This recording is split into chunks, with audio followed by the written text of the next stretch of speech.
Thank you for joining us again and welcome back to our channel. If you are joining for the first time, we salute you as always and we appreciate your time. It is important that at this critical time in Africa's history that the continent is facing geostrategic push from global north partners. One country in the continent of Africa failed to understand the reason why. It is about time that they have to start building from within. I'm talking about the shameful policies that the country of Gabon is implementing in regards to small businesses in the continent of Africa. I think Gabon failed to understand what the African Continental Free Trade Area is all about. This interesting move and push by the country of Gabon is an indication that the continent of Africa policymakers and more importantly the African Union or those who are at the moment responsible with regards to the adoption of the African Continental Free Trade Area needs to start educating the Gabonese officials to understand the value of small businesses. Gabon is moving really fast to sideline, to slow down, to stop any attempt by foreigners who are living in Gabon to own small businesses, to move small businesses, to get involved in terms of creating opportunity. Let me say this. Small businesses in any country around the world are the backbone of the economy. Small businesses are the engine of growth in any society. Small businesses are fundamentals in terms of the economic underlying in any country. Small businesses, it doesn't matter where they come from, whether operated by foreigners or the internal national citizens of those countries, is the backbone of the exponential growth that countries are hoping for. Small businesses can define the extent at which an economy of any country is performing. Small businesses will continue to hire internally because they know the fabrics of the society. Small businesses owned by Africans, in this case in the country of Gabon, will encourage the Gabonese society to an extent to continue to propel its growth in a number of areas. Listen folks, let me take a break.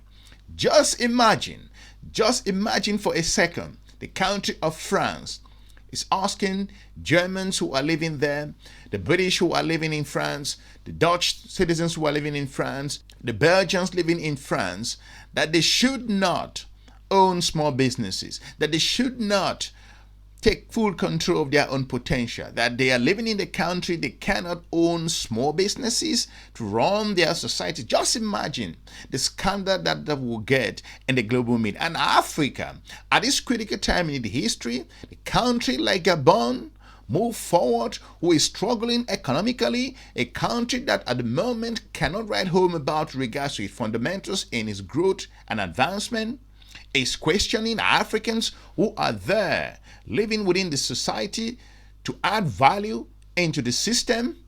I think when the government or a particular economic policy has lost its fundamentals, has lost its strategy, lack the basics to basically showcase why, or lack the understanding on how to create jobs, lack the fundamentals on to tackle social policy, then they start adopting failed strategies like these, targeting Africans who are living peacefully in those countries. I don't want to know how they're living there, who are able, more importantly, enable the Gabonese economy to grow to an extent. From my own understanding, there is nothing good being said about the small businesses. It's just that influencers come up and question why they should be living in Gabon and owning these businesses. Thanks to African Reload, who went ahead to look into this particular disgraceful policy by the country of Gabon on other Africans living there. Let's play this clip. Last week, the authorities in Gabon made a shocking announcement which has made us realize that Africa has a long way to go when it comes to African unity. In a time and era where the African Union is pushing for free trade within Africa, the authorities have made a decision that will hinder this movement. They have banned every African trader from operating certain small trades in Gabon. But why did they make this decision? And what does it mean for African unity? Let's find out. Earlier in August, a new market was opened in Lambaréné, Gabon. Not surprisingly, traders and vendors immediately rushed to get the best spots. Among these traders are women from Mali, Benin, Ivory Coast, and a couple of others from other African countries. Some of them sell foodstuffs like vegetables, while others run hair salons and small shops. Everything was going smoothly. These women would wake up every morning, go to their small shops and make sales. Everyone was happy, or so everyone thought. On one fateful day, a Gabonese social media influencer paid a visit to the Gabonese market, probably to shoot videos for her social media accounts. In the process, she observed that a couple of the traders in the market were women from other African countries. For some reason, this made her angry. With her camera rolling, she told the women to go back to their countries. These market women didn't commit any crimes. They weren't selling anything illegal. They were simple traders who, like other Gabonese small-time traders, were selling little things to make ends meet. But then, this influencer came from nowhere and told them to leave Gabon, go back to their country, and sell to citizens of their own country. The influencer published the videos on her social media pages, and within hours it went viral in Gabon. This is where it gets interesting. Some Gabonese agreed with the influencer. They too wanted the traders from other African countries to leave Gabon. It was as if they had been harboring such thoughts in their heads, and the actions of the influencer gave them a platform to express their thoughts. But the most shocking part was the response of the Gabonese government. The government didn't just condemn the traders. Within 72 hours of the video going viral, the Gabonese government made a decree that has sent shockwaves across West Africa. According to local media, the Gabonese government of President Brice Clotaire Oligui Nguema has announced a ban for foreigners, mainly Cameroonians, Nigerians, Malians, and other West African nationals, from operating small businesses. Recently, the president of Gabon was in the United States of America, where he absolutely embarrassed the country of Gabon, considering the particular behavior looking at wearing the Make America Great Again. The Gabonization that to an extent is trying to be adopted in the country of Gabon is the most failed perspective on why Africans, at this particular time when you should be breaking your borders, open doors, encouraging Africans to do businesses and work alongside each other, and ensuring the breaking of barriers at this critical time in Africa's history, and the country of Gabon continue to kind of manufacturing some policies, Gabonization. What is that? I find that shameful, disgraceful in terms of a particular aspect of a country trying to protect its own nationals. You can do that, that's fine. But again, I don't understand how this saves Gabon. I don't understand how this brings growth to Gabon. I really don't understand how Gabon is going to benefit, or the Gabonese people are going to benefit from this. This is a situation where the geostrategic partners are laughing at you, and it's an indication that you have lost focus and you do not have what it takes to propel the country. Gabon's education system remains largely theory-driven, with little correlation between the curriculum and the skills required on the labor market. In 2024, the official figure for the overall unemployment rate was 36.4%, with youth unemployment approaching 40%. This disconnect contributes directly to the high unemployment among young people, who are unable to meet the needs of the local economic fabric. Reform is needed to integrate technical and practical skills at secondary level, with an emphasis on strategic areas such as science, technology, engineering, and mathematics. The training we give our young people can help produce a skilled workforce on the market. There's no point in training just for the sake of training. We need to put skilled labor on the market so that we can give companies an answer.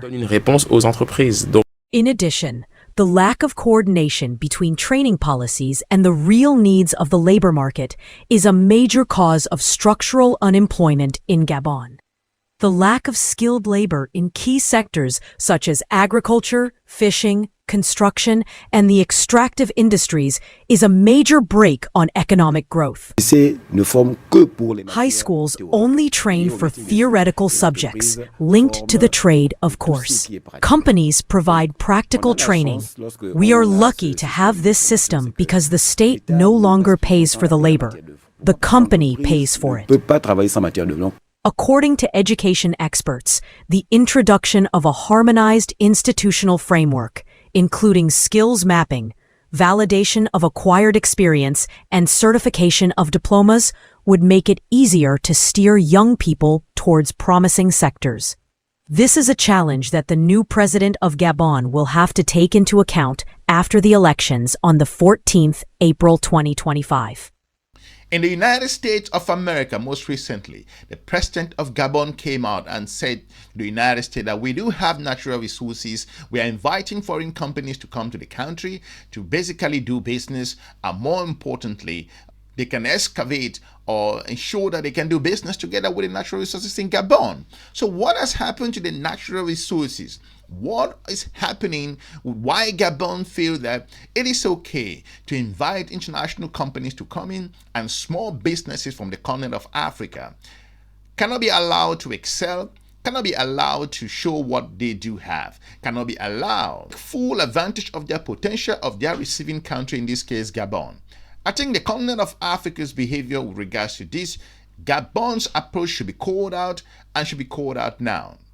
Listen to what the president of Gabon said when he went to the United States of America, and let me know what you think if this is a society that only perceive or look at foreign businesses to be bringing jobs instead of growing from within.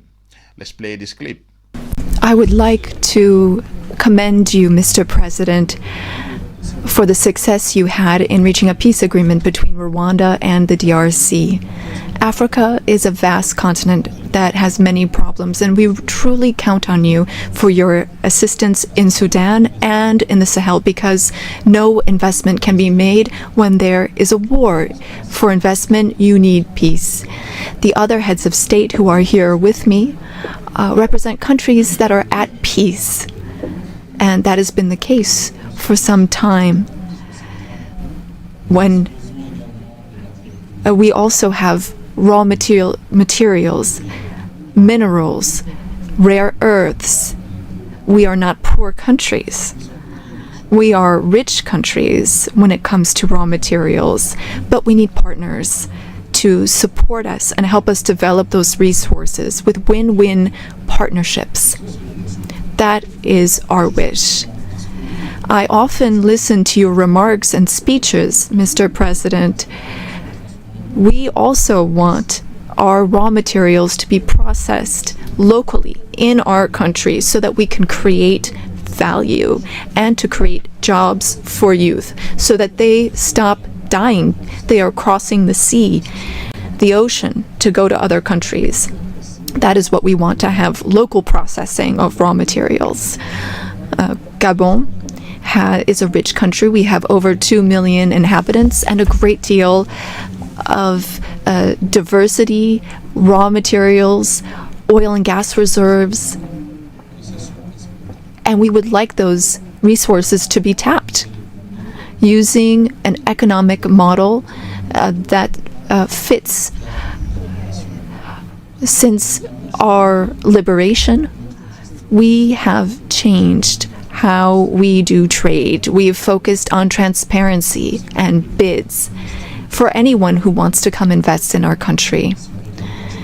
If you follow the news, we have also worked on agreements with the European Union, and we wanted to review those because we didn't think that those were win-win opportunities. So our market is open.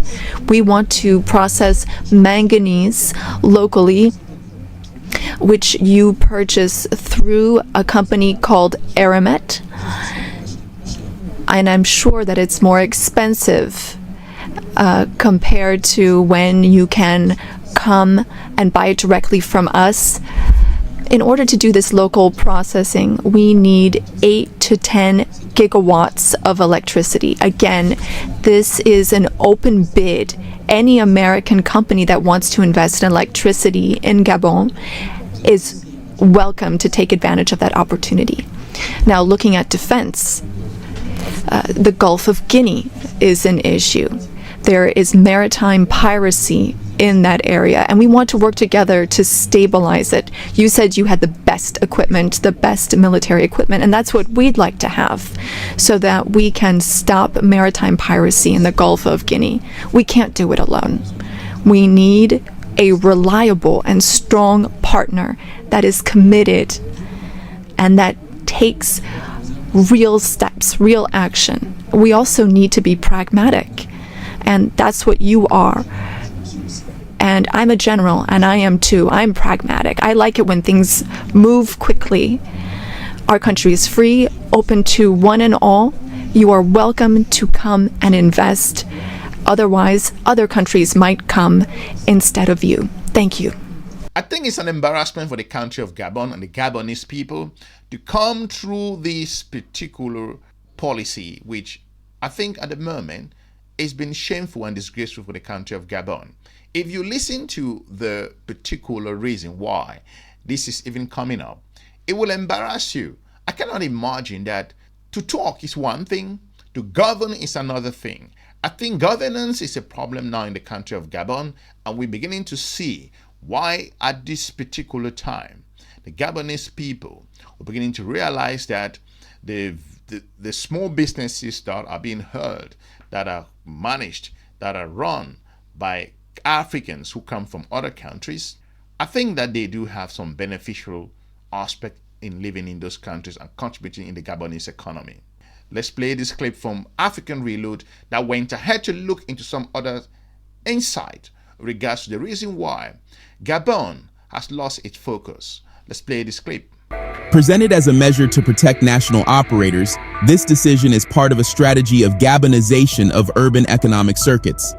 Behind this, a political calculation to attract an urban electorate often hostile to foreign competition in retail, a sector where the average profit margin can reach 20%, but where rents and charges weigh heavily on margins.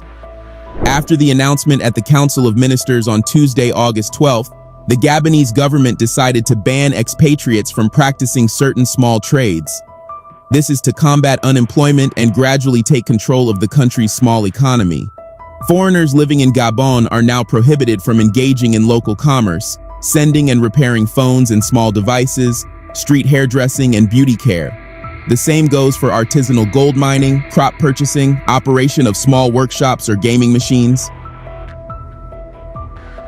According to the Gabonese press, current tensions stem from the allocation of spaces in a recently inaugurated market in Lambarene to foreign female traders, mostly from West Africa, to the detriment of many local vendors. This situation has fueled accusations of social injustice and reignited identity tensions. The government said the new measures will be implemented gradually with a transition period and support from local municipalities. Gabonese entrepreneurs will receive assistance to formalize their businesses through simplified procedures, technical and fiscal support, and access to financing. Gabon's decision follows an intense national debate about the role of foreigners in the local economy. Critics, including some social media influencers and business leaders, have long complained about what they call unfair competition and limited opportunities for Gabonese. However, others view the policy as xenophobic and a way to deflect attention from more complex economic problems. Let me know what you think regards to Gabonese failed policy and approach regards to Africans living in that country and how shameful this is. It's more importantly to know that Gabon so far is struggling in a number of areas. I think Gabon cannot deliver at this particular time. I will be looking forward to meeting you soon in our next episode. Have a good day. Bye-bye.